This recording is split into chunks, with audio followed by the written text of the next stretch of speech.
काय याबद्दल भाजप काँग्रेसचं आंदोलन घटना घडली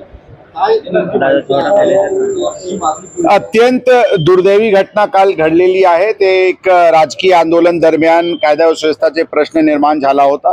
पोलिसांनी योग्य वेळी हस्तक्षेप करून कायदेशीर कारवाई केलेली आहे। परिस्थिती हाताळण्यात आला होता। दोन्ही पक्षांनी जे फिर्याद आला होता त्या अनुषंगाने दोन्ही पक्षांविरुद्ध गुन्हा दाखल करण्यात आलेली आहे। आता हे प्रत्यक्ष हे प्रकरण बद्दल अशा कोणताही अँटिसिपेशन किंवा इंटेलिजन्स नव्हता की या अशा प्रकारचे आंदोलनमध्ये अशा काही घटना घडतील।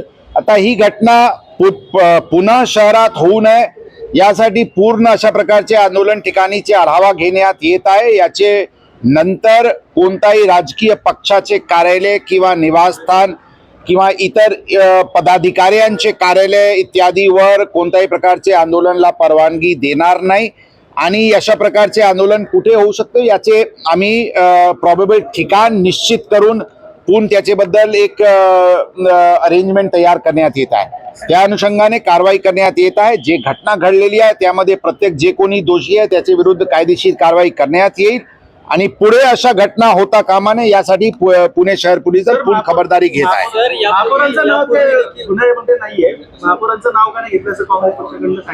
जे स्टेटमेंट आमच्याकडे आला होता त्या अनुषंगाने स्टेटमेंटची प्राथमिक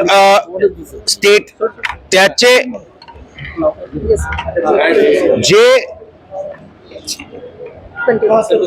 जे स्टेटमेंट आमच्याकडे तक्रार अनुषंगाने प्राप्त झाली होती त्याचे प्राथमिक अवलोकन करून ज्यांचे विषय त्या FIR मध्ये रोल एट्रिब्यूट करण्यात आला होता त्यांना आरोपीचे कॉलम मध्ये घेण्यात आलेली आहे। पुढचे तपासामध्ये प्रत्यक्ष कोणाकोणाची चूक आणि जबाबदारी आहे ते चूक आहे त्याची जबाबदारी निश्चित करून कायदेशीर कारवाई करण्यात येईल। यापूर्वी पण अनेकांनी परवानगी अशा मागितल्या एकमेकांच्या पक्ष कार्यालयावर ते आंदोलन करण्याचा, यापूर्वी दिल्या गेल्या नाहीत। काल असं काय घडलं की तुम्हाला त्यांना एकदम काँग्रेस भवनाच्या शेजारी आंदोलन करायला लावलं? ते मी जशा सुरुवातीला म्हटले अशा प्रकारचे इन्सिडेंट काही कायदा सुव्यवस्थेचे प्रश्न निर्माण होईल अशा कोणताही अँटिसिपेशन किंवा इंटेलिजन्स नव्हता। अशा कधी वाटला नव्हता की या शहरात अशा प्रकारची काही घटना घडतील। काल जी घटना घडलेली आहे प्राथमिक तपासाने काही पूर्वनियोजित दगडफेक करण्याची काही होती अशा काही दिसून येत नाही, परंतु हो काही दगड फेकण्यात आलेली आहे ही खरी गोष्टी आहे। याचे नंतर ही घटना होऊ नये यासाठी योग्य खबरदारी घेण्यात येत आहे।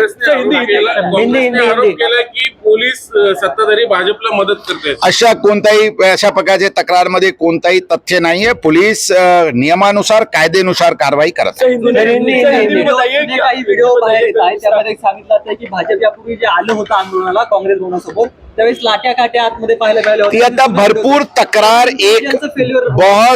भरपूर तक्रार आणि मुद्दे एकमेकांचे विरुद्ध करत आहे। ती सगळी गोष्ट तपासाचे विषय तपासाच्या अनुषंगाने योग्य कारवाई करण्यात येईल। बंदी घातली तसं प्रक्षोभक विधान करणाऱ्या राजकीय नेत्यांना एखादे बाबू यांना अशीच बंदी घालणार का? प्रक्षोभक विधान करणे ऑलरेडी गुन्ह्याचे प्रकार आहे, ते कायद्यामध्ये ऑलरेडी नमूद आहे, त्या अनुषंगाने कारवाई करण्यात येईल। पूछे ना प्रश्न पूछे। कल जो हादसा हुआ सबसे पहले उसमें पुलिस क्या कल की घटना बहुत ही दुर्भाग्यपूर्ण घटना थी। एक पॉलिटिकल एजिटेशन के दरमियान लॉ एंड ऑर्डर की परिस्थिति निर्माण हुई थी।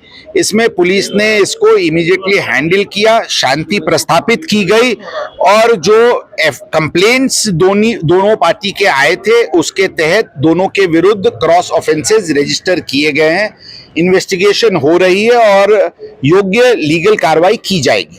इस प्रकार की घटना दोबारा फिर से न हो इसलिए कोई भी पॉलिटिकल एजिटेशंस या दूसरे एजिटेशंस के लिए स्पॉट्स निश्चित किए जा रहे हैं। कोई भी पॉलिटिकल ऑफिसर्स या इंडिविजुअल